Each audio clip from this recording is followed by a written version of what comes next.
श्रीमान वेंकटनाथार्य कवितार्के केसरी वेदांताचार्यवर्यो मे सन्निधत्तां सदा हृदि रामानुजदयापात्रं ज्ञानवैराग्यभूषणं श्रीमद्वेंकटनाथार्यं वन्दे वेदान्तदेशिकं लक्ष्मीनाथसमारम्भां नाथयामुनमध्यमाम् अस्मदाचार्यपर्यन्तां वन्दे गुरुपरम्परां यो नित्यमच्युतपदाम्बुजयुग्मरुक्मव्यामोगतस्तदितराणतृणाय मेने अस्मद्गुरोर्भगवतोस्य दैकसिन्धोः रामानुजस्य चरणौ शरणं प्रपद्ये श्रीवत्सचिन्नमिश्रेभ्यो नमभुक्तिमधीमहे यदुक्तयस्त्रयीकण्ठे यान्ति मङ्गलसूत्रतां श्रीपराशरभट्टार्यः श्रीरङ्गेशपुरोहितः श्रीवत्साङ्कसुतः श्रीमान् श्रेयसे मे अस्तु भूयसे. ஸ்ரீபராசரபட்டருடைய ஸ்ரீரங்கராஜஸ்தவம் பூர்வசதகம் 21வது ஸ்லோகம் இன்றைய சேவிச்சு அனுபவிக்க வேண்டியது. சுவாமி ஸ்ரீவத்சகாச்சார் ரொம்ப ஆச்சரியமான வியாக்கியானம் அருளி செய்திருக்கிறார். ஏதோ நம்மளால் முடிஞ்ச அளவு அதை அர்த்தம் புரிந்து கொண்டு அதை ஷேர் பண்ணுகிறார். ஏன் முதல்ல முன்னாடி 7 ஸ்லோகங்களில் ரங்கநாதனை துதிக்க தமக்கு தகுதி உண்டுன்னு சொன்னவர் போன ஸ்லோகத்திலேருந்து 20வது ஸ்லோகத்திலேருந்து 5 ஸ்லோகத்துக்கு திருவரங்கத்தில் 2 பக்கமும் அணைச்சு கொண்டு வெள்ளமிட்டு ஓடும் காவிரியையும் அதன் கரைகளையும் புகழ்கிறார் சுவாமி. இன்றைக்கி 21வது ஸ்லோகம் காவேரி தீர்த்தத்தோட அனுபவம். துக்தாப்திர்ஜனக ஜனன்யகம் இயம் ஸ்ரீரேவ புத்ரீவரஹ ஸ்ரீரங்கேஸ்வர ஏததர்ஹமிக கிம் குர்யாம் இதீவாகுலா சஞ்சாமர சந்திரச்சந்தன மகாமாணிக்ய முக்தோத்கரான் காவேரி லஹரி கரை விதததி பர்யேதி சா சேவ்யதாம். துக்தாப்திஹி ஜனகः ஜனன்யகம் இயம் ஸ்ரீரேவ புத்ரி வரஹ ஸ்ரீரங்கேஸ்வரः ஏததர்ஹம் இஹ கிம் குர்யாம் இதீவாகுலா சச்சாமர சந்திரச்சந்தன மகாமாணிக்ய முக்தோத்கரான் காவேரி லஹரி கரை விதததி பர்யேதி சா சேவ்யதாம். அழகான ஒரு கவி நயத்தோட சுவாமி அனுபவிக்கும் அழகு. அதாவது எல்லா நதிகளும் கடலில் சென்று கலப்பதால் அந்த கடல் அப்படிங்கிறது நதி என்றது பெண் பால் அப்படின்னு எடுத்தால் ஃபெமினைன் ஜெண்டராக வச்சுட்டா கடல் என்பது ஆண் பால். அது நாயகன். நதிகள்லாம் மனைவி, கடல் கணவன் அப்படி கருதப்படுகிறது. ஸோ திருப்பார்கடலிருந்து வெளிப்பட்டவள் மகாலட்சுமி, கடல்லிருந்து வெளிப்பட்டவள். அதனால் திருப்பார்கடல் தந்தையாகவும் நதி தாயாகவும், அதாவது காவேரி நதி தாயாகவும் ஆகிறாளாம். ஆனால் காவேரி தன்னை தாயாகவும் திருப்பார்கடலை தன் கணவனாகவும் அனுபவித்து இந்த ஸ்லோகத்தில் அதை உருவகப்படுத்தி சுவாமி அருளி செய்கிறார் பராசரபட்டர். அதாவது காவேரி யோசிக்கிறாளாம். காவேரி நதி, திருப்பார்கடல் எனது கணவன், ஸ்ரீரங்கநாச்சியாரின் தந்தை. ஆக ஸ்ரீரங்கநாச்சியார் எனக்கு பிறந்த மகள். ஏன்னா லக்ஷ்மி பார்க்கடல்லேருந்து வந்ததுனால லக்ஷ்மி அவருடைய மகள், அதனால் என்னுடைய மகள். ஏன்னா அவர் என் கணவன். ஸோ அந்த ஸ்ரீரங்கநாச்சியார் எனக்கு பிறந்த மகள், அவளது நாதனான நம்பெருமான், அதனால் எனக்கு மாப்பிள்ளை மருமகன். இப்படி மணமகளுக்கும் மருமகனுக்கும் நம்ம ஏதாவது சீர் பண்ணணுமே. அவாத்துக்கு வரோம், காவேரி நதி ஸ்ரீரங்கம் பக்கம் வருது. அப்போ வரும்போது என்ன சீர் செய்ய போகிறேன்? இப்படிப்பட்ட அழகான மணமகளுக்கும் மாப்பிள்ளைக்கும் நான் என்ன சிறப்பும் சீரும் செய்ய போகிறேன் என்று கலக்கமுற்று நிற்கிறாளாம் காவேரி. சரி, ஒரு முடிவுக்கு வந்தாள். நம்ம வரும்போதே சாமரங்கள், பச்சை கற்பூரம், சந்தன மரங்கள், உயர்ந்த மாணிக்கங்கள், ரத்தனக்கற்கள், முத்துக்கள் ஆகியவற்றை குவியல் குவியலாக தனது அலைகள் என்ற கையால் ஏந்தியபடி ஸ்ரீரங்கத்தில் மாப்பிள்ளைக்கு அப்படியே அருள்கிறாளாம், வழங்குகிறான். இப்படி அரங்கனின் தொண்டில் கைக்கரியத்தில் ஈடுபட்ட காவேரியை நம்ம எல்லாரும் நாடி வணங்கி நீராட வேண்டும் என்று தெரிவிக்கிறார் சுவாமி. அதுதான் ஸ்லோகத்தோட கருத்து.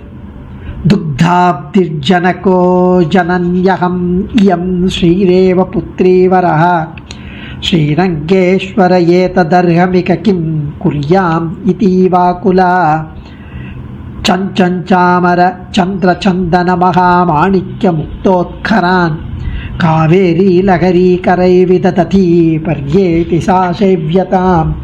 துக்தாப்தி, துக்த அப்தி திருப்பார்க்கடலானது ஜனகா பெரிய பிராட்டியாருக்கு தந்தை, அகம் அந்த கடலின் மனைவியாகிய நான், ஜனனி தாய், இயம் இதோ எதிரில் திகழும், ஸ்ரீரேவ ஸ்ரீஏவ இந்த ஸ்ரீரங்க நாயக்கியே, புத்ரி திருமகள் எங்களுக்கு, ஸ்ரீரங்கேஸ்வரகா ஸ்ரீரங்கத்துக்கு தலைவனான அழகிய மணவாளனே, வரகா மணப்பிள்ளை மணவாளப்பிள்ளை மாப்பிள்ளை, ஈக இந்த நிலையில் ஏததர்கம் என் பெண்ணுக்கும் மருமகனுக்கும் அருகதையான ஏற்றபடி தகுதியான கிம் குறியாம் சிறப்பாக எதை நான் செய்வேன், இதி என்று காவேரி ஆறானது ஆக்குலா இவ மனக்குழப்பம் அடைந்தவள் ஆனாள். அப்படி அடைந்தவளோ ஆயிட்டாளோ என்பது போல சாமர சஞ்சத் ஒளி வீசுகிற சாமர அப்படின்னா சாமரனா சமரின்னு ஒரு மான் கூட்டம் இருக்குமா, கவரி மான். சமரி மிருகங்களுடைய வால் வாசனை மிகுந்து இருக்கும், அந்த வாலோட முடி அதை அது பரிமளமாக இருக்கும், மனத்துடன் இருக்கும். அந்த முடியை வச்சுட்டு சௌரி பண்ணலாம். அதை மிகுந்த சௌரியின் கூட்டம் என்ன, சந்திர பச்சை கற்பூரம் என்ன, சந்தனம் செஞ்சந்தன மரக்கட்டைகள் என்ன, மகா மாணிக்கம் சிறந்த நவரத்தனங்கள் என்ன, நாகமணிகள் என்ன, முக்தா நல்ல முத்துக்கள் என்ன, இவைகளின் உட்கரான் குவியல்களை லகரி கரைகி கைகளை போன்ற தமது அலைகளால் விதததி ஏந்தி கொண்டு பர்யேதி ஸ்ரீரங்கத்தை சுற்றி வருகிறது. சா அத்தகைய காவிரி தாய் சேவ்யதாம் மக்களால் சேவிக்கப்பட வேண்டியவள். அப்படி கைங்கரியம் பண்ணுறாள், அதனால் அவள் சேவிக்கப்பட வேண்டியவள் என்று தெரிவிக்கிறார். காவிரிக்கே மருத்விருதா என்று வேதங்களில் பெயர். கங்கையில் புனிதமாய காவிரி நடுவு பாட்டுங்கிறார் ஆழ்வார். கங்கையை விட புனிதமானதான் காவிரி. காற்றடித்தால் காவிரி பெருகும் என்ற பழமொழியும் இந்த பெயர் ஏற்பட காரணத்தை கூற வந்தது. மருத்விருதா மருதா வர்த்ததே இது மருத்விருதா.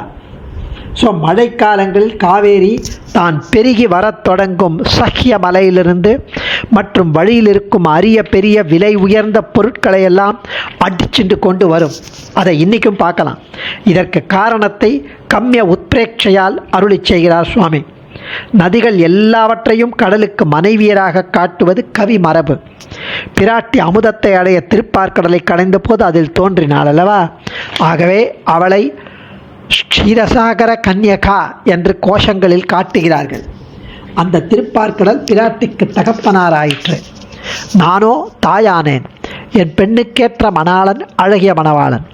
இப்படி இருக்க இவர்களுக்கு தகுந்தபடி யதாசக்தி சீர்ஷ வரிசைகளை கொடுக்க வேண்டாமா, அவர்களை மகிழ்விக்க வேண்டாமா என்று மனசை குழப்பமடைந்து அப்படிப்பட்ட மனத்தினளாய் அந்த மனத்தை வைத்துக்கொண்டு காவேரி ஆனவள் தமது கைகளை போன்ற அலைகளாகிய கைகளால் விலை உயர்ந்த பல பொருட்களை கொண்டு வந்து திருவரங்க நகரை சுற்றி சுற்றி பெருகி வருகிறாளாம். அப்படி என்ன பொருள் அவள் கொண்டு வந்தாள்? பশ্চিமத்தில் உள்ள சஹ்யாத்ரி உள்ள அந்த மலையிலேருந்து அந்த இடத்துல சமரி மான்கள் மிகுதியாய் உண்டு. சமரி மான்கள் அவைகளின் வால்புறத்தில் இயல்பாகவே பரிமளம் மிக்க மனம் மிகுந்த சௌரிக்கான சுருள் மயிர்கள் நிறைய இருக்கிறது. அவைகளை கொண்டு வருகிறாளாம் அவள். பச்சை கற்பூரத்துக்கு சந்திரகான்னு பெயர். அதையும் சுமந்து வருகிறாள் காவேரி. சந்தனம் 3 வகைப்படும். வெண் சந்தனம், செஞ்சந்தனம், கருஞ்சந்தனம். இந்த 3 வகை சந்தன மரக்காடுகளிலும் உள்ள சந்தன கட்டைகளை நறுமணப் பொருட்களை குவியலாக தமது அலைகளாகிய கைகளால் கொண்டு வந்து சமர்ப்பிக்கிறாளாம் காவிரி. மாணிக்கம் என்பது நவரத்னங்களில் ஒரு வகை. 100 ஆண்டுகளாக மேலாக வாழ்ந்து வரும் கருநாகங்களின் தலைப்பதியில் உள்ள நாகமணிக்கு மகாமாணிக்கம் என்று பெயர். இது ரத்ன சாஸ்திரங்களில் ரொம்ப பிரசித்தம். அது இருக்கும் இடத்தில் செல்வச் செழிப்பு வரும். அதுவும் அக்ஷய திருதியை அன்னைக்கு அதை கேட்டு குடும்பத்தில் ஒற்றுமை, நல்ல எண்ணங்கள், கல்வி, மங்களங்கள் ஏற்படும். அவைகளை கொண்டு சேர்க்கிறாளாம் இந்த காவேரி. 1 2 இல்லை, உட்கரங்கள் குவியல் குவியலாக சேர்க்கிறார். சும்மா ஒன்று கொடுக்கலா கிடையாது. இத்தகைய காவிரி திருவரங்க பெருநகரை சுற்றி சுற்றி பெருகுகிறது. அதை சேவியுங்கள் என்கிறார் சுவாமி. தெளிவிலா கலங்கல் நீர் சூழ் திருவரங்கத்துள் ஓங்கும்னு 37வது பாசுரத்தில் திருமாலையில் காவிரி கலங்கி இருப்பதாக ஆழ்வார் காட்டியதற்கு இங்கு பட்டர் சொல்கிறார். ஏன் அப்படி கலங்கி இருக்குன்னா, அந்த திருமகளுக்கும் அந்த திருவரங்கனுக்கும் மாப்பிள்ளைக்கும் மணமகளுக்கும் அந்த மகளுக்கும் நான் என்ன கொடுக்க போகிறேன் அப்படின்னு.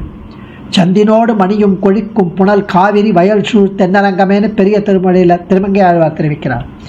வேயின் முத்தும் மணியும் கொணர்ந்தார் புனல் காவேரி, திருமங்கை மன்னனுடைய ஆச்சரியமான பாசுரங்கள். இதெல்லாம் மற்றும் திவ்ய சூரிகளுடைய அருளிச் செயல்களை அடியொற்றி அமைந்த ஸ்லோகம் இந்த பராசர பட்டருடைய ஆச்சரியமான 21வது ஸ்லோகம். அடியேன் தன்யோஸ்மி. கவிதார்க்கிக சிம்ஹாய கல்யாண குணசாலினே ஸ்ரீமதே வெங்கடேஷாய வேதாந்த குரவே நமः.